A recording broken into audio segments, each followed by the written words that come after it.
Hey, we're back. Lock 'em Up Hoops podcast. I'm Realistic Randy with Mastermind and Bullberry. We just talked about Steph Curry and the injury that he has, MCL sprain. Be rechecked about a week and a half from now. Let's move on to the Los Angeles Clippers. They're now in a battle with the Portland Trail Blazers, but now Chris Paul, Blake Griffin, they're done for the playoffs. I know with Chris Paul, they say 4 to 6 weeks. They're absolutely finished. There's no way in hell they're winning this series. Mastermind, let's start with you. What do you make of the situation going on with the Los Angeles Clippers? They just can't get over whatever hump they've been going through for the last however many years, whether it's Doc Rivers coaching, Vinny Del Negro. They just can't get through it. What do you make of this whole situation? This might be a little conspiracy, but I keep hearing Bill Pulaski wrote an article for the LA Times yesterday talking about the LA Clippers have a curse. This can go back for when Michael Olowokandi was the first overall pick in like 1998 or something like that. Number one. Yeah, this goes to Donald Sterling incidents. This goes to just sharing the gym with the LA Lakers. Like, how dare you even be in the same gym with them anyway? So this is what I've been hearing about. It's a curse. Skip Bayless was talking about they're like the Chicago Cubs of baseball, where they're having a really good season and something crazy at the end or in the playoffs happens where someone gets hurt or just one fluke play that never really happens. So this makes all the sense in the world. I mean, this is the year, this is the roster that they put together. They got a lot more deeper this year. JJ Redick was balling too. JJ Redick was balling. Past 2 years, he's been playing the number one 3-pointer percentage wise this year. JJ Redick. They added Paul Pierce. They added Jeff Green. Austin Rivers is getting a little bit better, and Chris Paul. This might be one of his best years. Especially in the postseason. Exactly. He's been averaging 26 points a game against the Portland Trail Blazers. So I actually kind of feel bad for them that they lost both their superstar players in the same game. How often does that happen? So it's a curse. It's unfortunate because I know there was great news when they heard Steph Curry was hurt, and they were like, this is our chance. Like, we have to do this now. And look, as soon as that was probably the Warriors' best day ever, because they found out that Steph is only going to miss 2 weeks, and then later that night they find out that Chris Paul and Blake Griffin are out for the season. So possibly this season, because Chris Paul can come back with a splint. We'll see how that happens, but I doubt he'll play. But this is unfortunate. Like I just mentioned earlier in the pod, I think that the Clippers might go 7 with the Portland. I don't think they're just going to roll over just because, they lost both their superstars, but just playing off of, we lost our main guys. We have to, step up for this game or so. So it's unfortunate. I feel bad for them.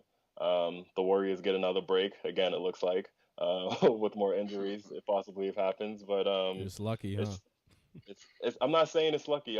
That's the last thing I'm saying. It's just, for me as a fan, I hate seeing, I know there's the best teams. I just hate seeing star players go down, and then the best team.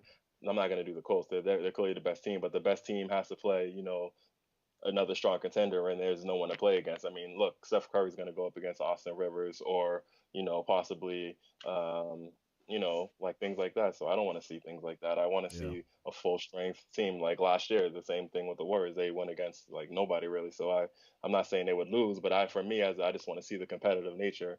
But they get another break. Everybody 100%. Exactly. It looks like there's another break that they ultimately have if they do make the round, but I doubt it. It looks like it'll be Portland. But the Clippers, there's not much to say about this. You lost both your star players in the same game, and it's unfortunate. I would say blow it up, but if you blow it up, that means you have to get better, and I don't see you blowing it up, getting better, unless you offer Blake Griffin for Kevin Durant, that I keep hearing about as well. You're not sure of Kevin Durant's uncertainty. Sign and trade, maybe. Exactly, sign and trade and sign and trade deals. Exactly, and Blake Griffin has ties to Oklahoma, as he went to college there. So it makes sense for both teams, just because you like the Thunder, they don't know about Kevin Durant. But if I'm the Thunder, I don't know if I want to do that yet, because I still feel like I have a chance if I'm them to re-sign him. But if I'm Doc Rivers, I don't blow this up yet. We'll see I keep them one more year, just because. Look, they just. This is a freakish thing. you're saying the injuries happens, and it's not like they lost in the first round, or they ultimately made it to the second round and lost to a better team. They ultimately lost because they have their main players out. So if I'm them, I would stick it out and try this one more year and go from there. I like that idea. I never thought of that before as far as a sign and trade with Blake Griffin. You send him over to Oklahoma City, you get Kevin Durant, I don't know, maybe Serge Ibaka and like a second round pick or something like that from the Clippers. I actually do like that idea but I do disagree with you on the fact that trying it one more year, at a certain point, this team they just are who they are. And I'm a Dallas Mavericks fan, so I'm not saying this because I'm not really a fan of the Clippers. I think DeAndre Jordan, what he pulled last summer, and that whole emoji battle, and that was just a complete lock myself in the closet. That was just I don't even know what to make of that. But it just, talking on a strictly basketball perspective, at a certain point, this team, they just are who they are. I mentioned it early when I introduced you to this segment, Mastermind, that do you really see a difference? Doc Rivers or Vinny Del Negro coaching this team? It's the exact same team. I don't see an ounce of difference, with the two teams whatsoever.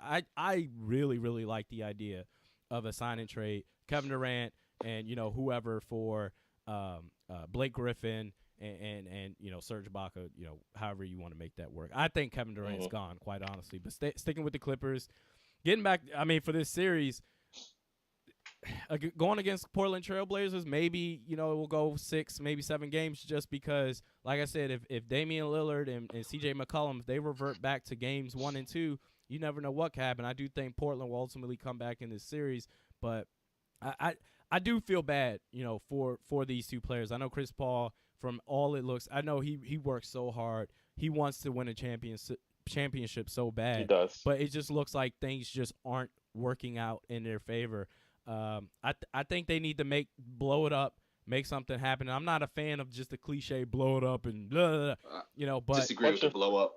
Question for you: if you blow it up, how are you getting better? Okay, all right. Let me say this: not blow it up. Send one of those dudes, not Chris Paul. Send either DeAndre Jordan or Blake Griffin. And I agree with you. Blake Griffin should probably go. Open it up for Kevin Durant, to come in if he so chooses to.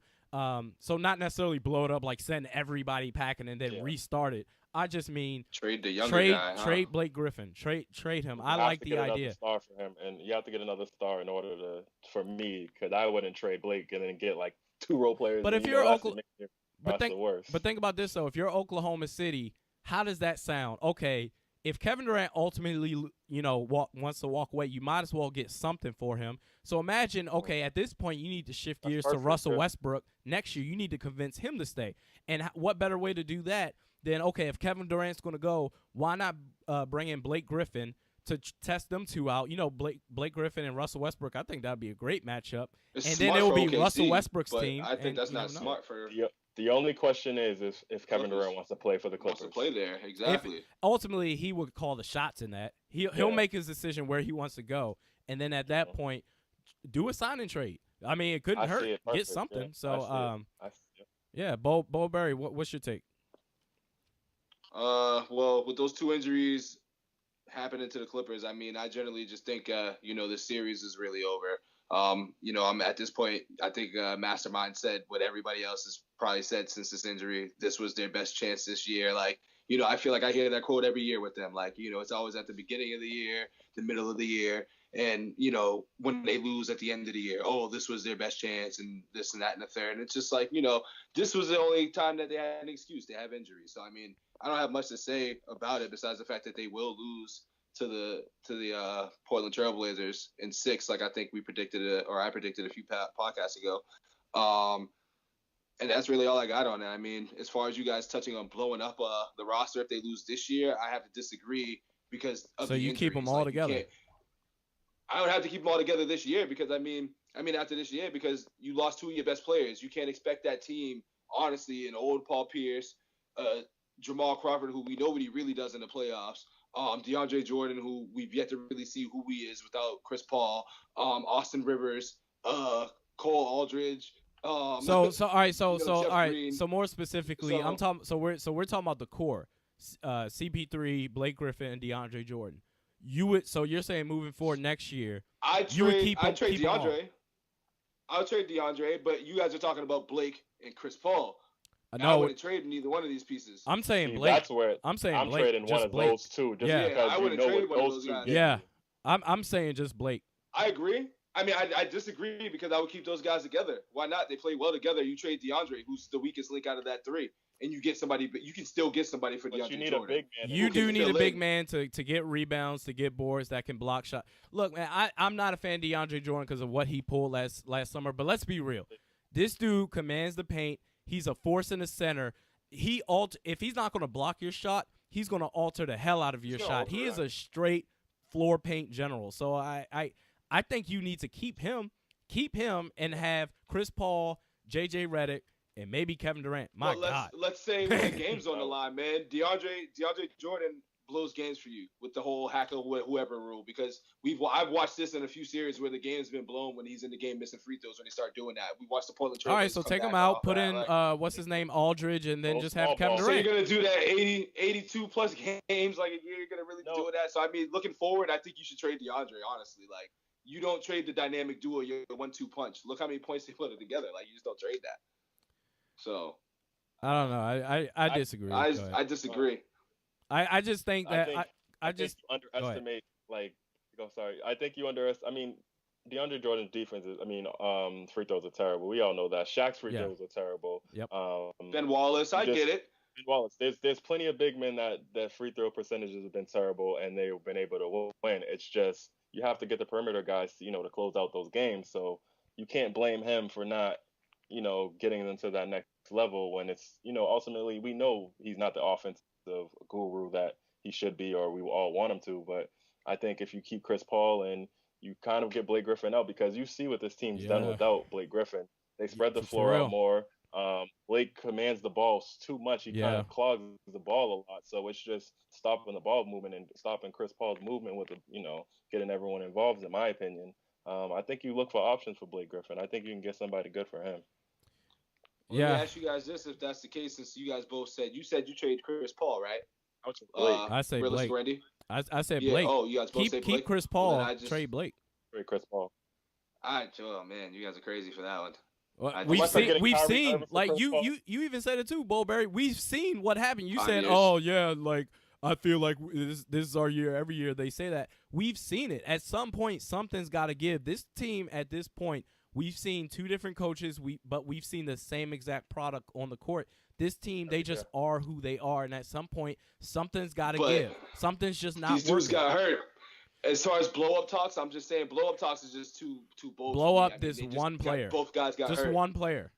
That's all I'm saying. They both got hurt. So they lose because both players got hurt. You trade one of these guys? Do you really honestly think if they were healthy, they would have done anything in the second round? Seriously. I mean, even going against Golden State without Steph Curry. Me personally, no. So what you're saying is they would have lost either way. But it hasn't happened. No, but listen to what you're saying. But listen to what you're saying. You're saying right now that, they got hurt, so you don't blow it up. But you're saying they would have lost anyway, which means it would have been the same thing. So which way are you going? So there's no point. But that's me saying that. We don't know what's really going to happen. It hasn't happened. It hasn't happened. But you just said. I mean, without Steph, though, remember, Steph's hurt. To me, Steph's hurt. So that's the thing. Steph is done for the year. So they might have a chance playing against them next round. They might. If he wasn't hurt. If he wasn't hurt. Even if Steph Curry's hurt, I still feel like it would go 6-7 games and Golden State still would have ended up winning. I still think that, and we would be talking about the Los Angeles Clippers the same way, saying, they can't. Have to disagree. I don't know about that. That's fine. I have to disagree. If both of these dudes are there healthy, I have to disagree with you. Really? Because we saw it's not going to happen. It's not all right, happen, so though. touch back on that last podcast. We saw what happened when you were in Game 6. You were up by how many points, and James Harden had to go to bench, and their superstar for Houston was on the bench, and you still ended up blowing that series. So I don't care. I don't care what the situation was. We've seen what happened with this team. We've seen what happened time and time again, and maybe it's a matter of fact where maybe these two players just can't work together. Maybe it just doesn't work. That's all I'm saying. Maybe that's just Like how you say about Russell and Durant. This could be that same case. This could be the same. I mean, you guys. I never said that. For you guys to say blow up. I love. for you guys to scream blow up though off of these injuries, I think that's a little bit too fast. I'm not saying it off the injuries. I'm saying it with the injuries plus the 5 years before that. All right. Would we really have seen anything drastically change in the second round? Can you honestly sit here and say Probably not. So instead of saying, Steph Curry's injured though. I say even with him injured. It's a whole different ball game though. That's the whole dynamic right there. Well, you know what? Curry is gone. This Warriors team is different. You know what? We will never know. We will never know, and we'll see what they do this summer. I think. Mastermind, I really like that idea. I never thought of it before, but that would be amazing. At the end of the day, Kevin Durant has to choose to want to go there. About to say, yeah. But, we'll never know. So, do next. you really think that's the best fit for him? Playing with Choke Paul? Why not? Called Choke Paul? Why not? Because he doesn't have – because Durant would be the guy. He would be the guy. Chris Paul, he wants to pass. He doesn't want to put up 30 a game unless he has to. So, why not? Why not? Why not have J.J. Redick and Kevin Durant? What? You kidding me? That's a nice team. Ooh. That's a nice little deadly team. Ooh. So we'll see in the summer maybe. Yeah, so we'll now touch on the first round series. Charlotte just upset Miami. They're up 3-2 in the series now, heading back to Charlotte for Game 6. This is the Lock 'em Up Hoop Podcast. Realistic Randy, Mastermind, and Bold Bear.